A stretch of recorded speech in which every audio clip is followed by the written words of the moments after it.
Were you talking to Jayson throughout tonight to try to get him going, and then what got him going, and how obviously huge was that for you? Yeah, I mean, just his poise got him going, and so the standard that is set for him to where if he's not scoring, he's not playing good basketball is wrong, and so he's had multiple games this series, and when he's at his best, he doesn't need to score. And I thought his communication to his teammates, I thought his defensive intensity, and I thought just even his force trying to drive the ball kept him in the game, and so he plays with a level of poise regardless of how the game is going. Looks like you pulled him aside after that timeout with about 5 minutes left. What message were you delivering to him then? What kind of confidence were you trying to instill in him? I love you. Just I love you. Yep. Yeah. That's it. Joe, can you talk about the impact Marcus had on this game, both ends of the floor, and that one play early in the first quarter where he rips the ball away from Embiid? Did that help set the tone for you guys tonight? I just thought he brought a level of he got the pace going for us from start to finish, and he did a great job of keeping us poised. And he was the quarterback of our defense, him and Rob. And so when Smart can dictate the pace like that and get us into offense and get us into spacing and just play with that level of toughness, it was contagious. And so he's one of our emotional leaders, and he does that for us. That one play in particular early, do you think that helped establish a tone? Yeah, I'm sure. Yeah, I'm sorry. Yeah, it did for sure. The review on the free throws, Embiid took the free throws on Maxi's show. What led to that replay, and was that a moment for Tatum to just kind of take a deep breath there and hit those threes out? I have no idea. They just missed I don't know if someone told him that. But no, like I said, with him, it's just he stays poised and he stays into the game. And I thought he played a well-rounded game regardless of the fact that he wasn't scoring. And then it was his time, and he delivered. You talked about playing freer, breathing after last game, with what happened there in Game 5. Did you just sense any tightness that kind of released as this game went on with them? No, I saw a sense of urgency. I saw an intensity, and I saw a togetherness that the guys have shown, for as long as they've been playing together. They basically didn't hit a shot all crunch time. You had Marcus kind of switching into almost every single role. Just after trying to defend or pick a role the entire game, you guys were almost switching almost everything. And how crucial is Smart to being able to execute that kind of complicated coverage against? Yeah, he just talks. His ability to guard different guys and recognize where the help should come from on the floor. And, it was him, but it was Jalen.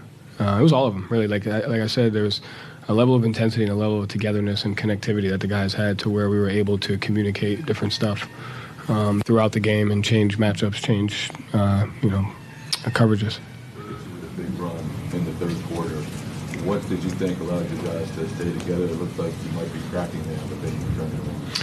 Yeah, I thought the run came because of just our poise on the offensive end. There was 4 or 5 possessions that we just drove into the paint and they took it from us, and they were able to get out in transition, and then they were able to get out and dictate the pace of the game. And so I thought the difference between tonight and Game 5 was when we had empty possessions in Game 5, we stopped competing on the defensive end, and when we had empty possessions tonight, we played just as, if not harder, on the defensive end, and I think that's a key. I know it's a year apart, but the fact that you did this last year, came back from the brink in Milwaukee, do you think any of that helped at all? I mean, all the experiences help. I think, to not have a level of panic or whatever the case may be. And so in moments like this, the guys do a good job of pulling together. What do you think of the impact Rob had, particularly at the start, and then even kind of throughout, just having a longer look for him, and he seemed really comfortable on both sides? Yeah, like he's the kind of guy that just brings a level of joy to his teammates and a level of defensive,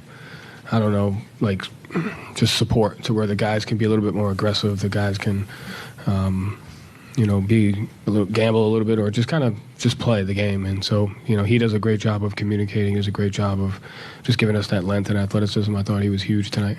How much does just having him out there with Al together raise up your guys' defense to a different level? Yeah, it just gives us size, athleticism, and versatility from a matchup standpoint, and from the ability to play different coverages. You always talk about in games like this, keep shooting.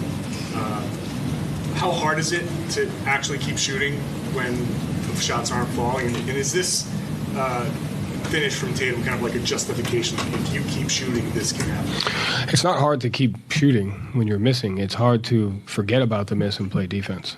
And so that's what I'm most proud about him tonight was I thought it was one of his second best well-rounded game, the one after Game 4, where he just played the game.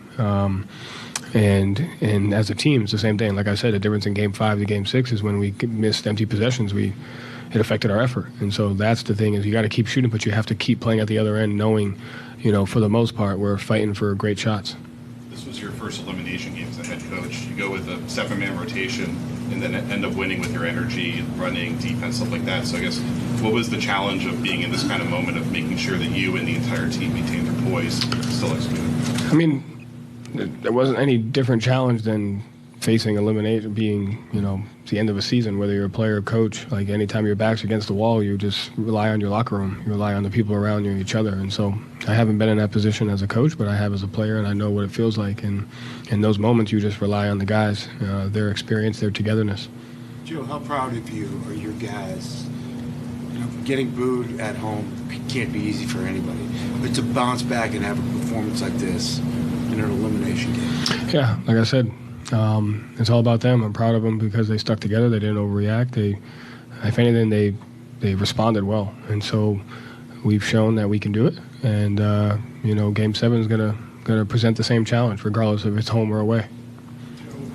Tatum's struggles is obviously might have turned mental to the point in the third quarter. How do you deal with him in terms of when you know it's mental, it's not physical, it's not doing anything wrong, it's just missing shots? What's the kind of the balance of trying to motivate him, but also get him out of his own head? Tell him I love him.